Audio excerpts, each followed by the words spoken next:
حضرت گزشتہ سال ہمارے علاقے میں ایک جنازہ تھا، علماء میں اختلاف ہو گیا کہ نماز جنازہ کون پڑھائے گا۔ محلے کی مسجد کے امام صاحب کا دعویٰ یہ تھا کہ میں اس کا حقدار ہوں، اور میت کے ولی اقرب قریبی رشتہ دار کا یہ دعویٰ تھا کہ میں اس کا اول حقدار ہوں۔ برائے مہربانی قرآن و حدیث کی روشنی میں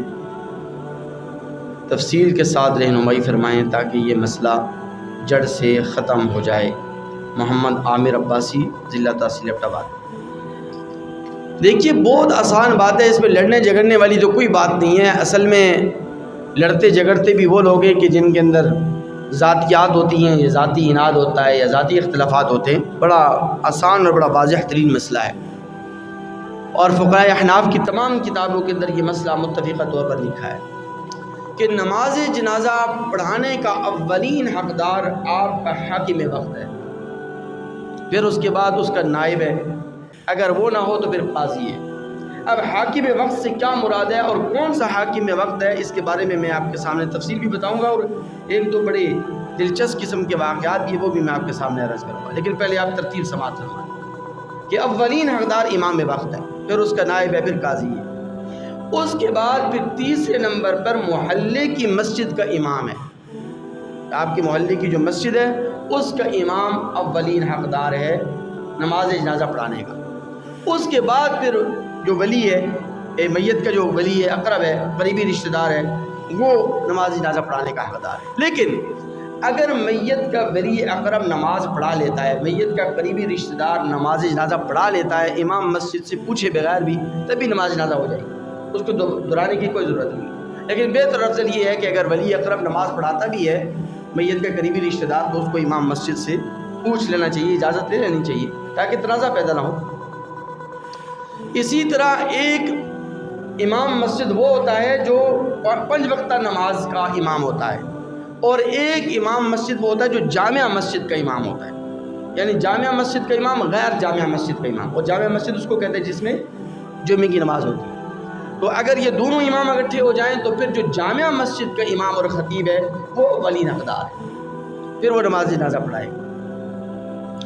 اب رہی بات حاکم وقت کی، تو حاکم وقت تب نماز جنازہ پڑھانے کا اول حقدار ہے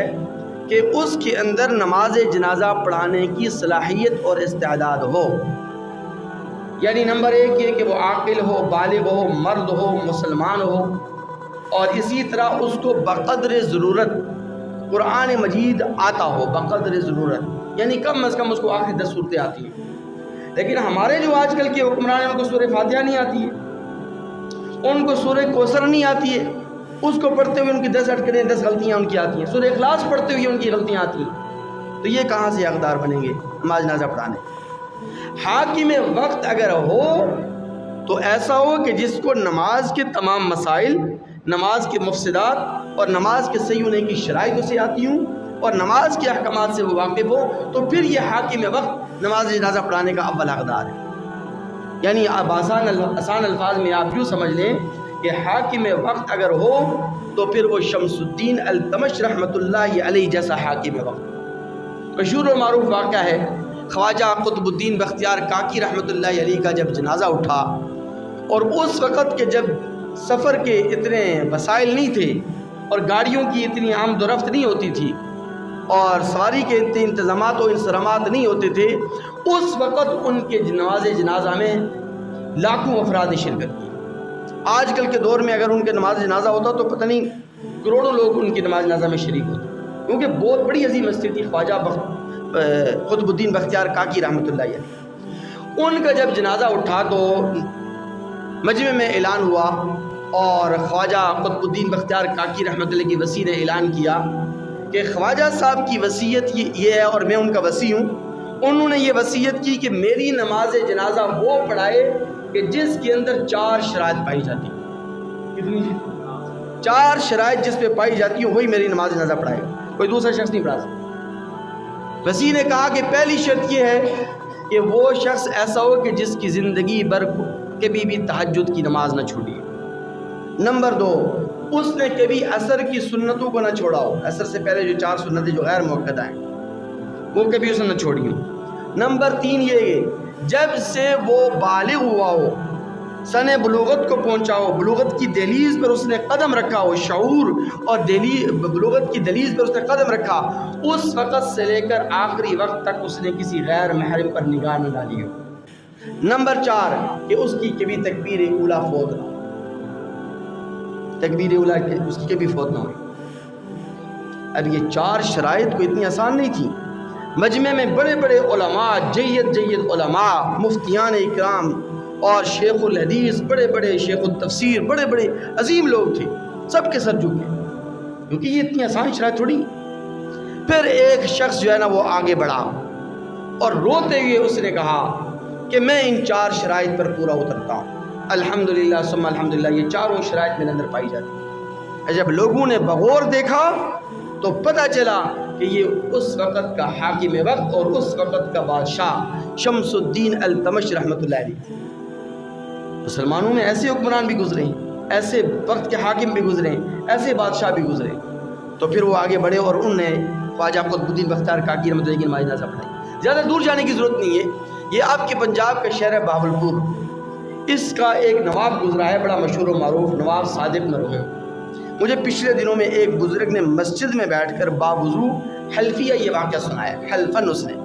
نے کہا میں عینی گواہ ہوں اس واقعے کہ نواب صادق مرحوم کا جب جنازہ اٹھا، اس کی جب وفات ہوئی تو اس کے بیٹے نے اعلان کیا، اور اس کے نماز جنازہ میں بھی بڑی تعداد میں لوگوں نے شرکت کی، بڑے بڑے نواب آئے ہوئے تھے، بڑی بڑی پگڑیاں باندھ کر، لنگیاں باندھ کر، آپ کو پتہ ہے وہاں کا ماحول اسی طرح جو وہاں کے ان کو پتہ ہے سب، بڑے بڑے نواب، بڑی بڑی پگڑیوں والے، اس میں ائمہ مساجد بھی تھے۔ تو نواب صادق مرحوم کے بیٹے نے اعلان کیا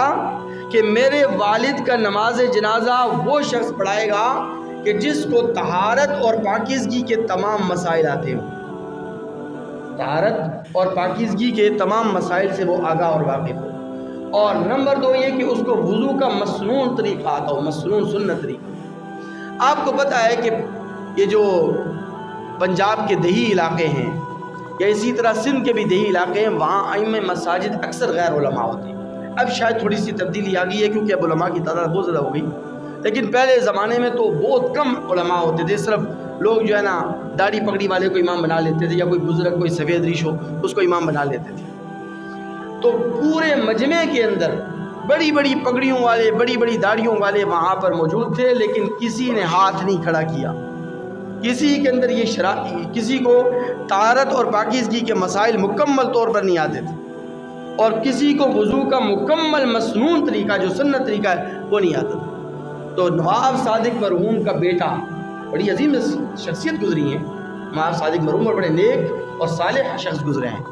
تو انہوں نے اپنے بیٹے کی ایسی دینی اور اصلاحی تربیت کی تھی